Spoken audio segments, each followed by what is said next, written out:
হাদিসের মধ্যে আছে আল্লাহর নবী সাল্লাল্লাহু আলাইহি সাল্লাম সাহাবীর কবর দেখে,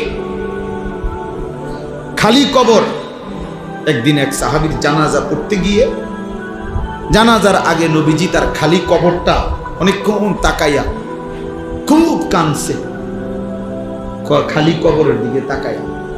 তো সাহাবীরা বলেন আমরাও নবীজির সাথে খুব কাঁদলাম। এরপরে কান্দা শেষে নবীজি চোখ মুছে বললেন, লিমিসলি হাযা ফাআইদু, আমার সাহাবীরা এমন কবরের জন্য তোমরাও প্রস্তুতি নাও, আইদু, রেডি হও সাহাবারা, এই নিশ্চিত এই কবর কাছে তোমারে পৌঁছানোই হবে। চলো জ্যান্ত মানুষ, হাসি খুশি মানুষটা পলকের মধ্যে নিস্তব্ধ হয়ে যায়।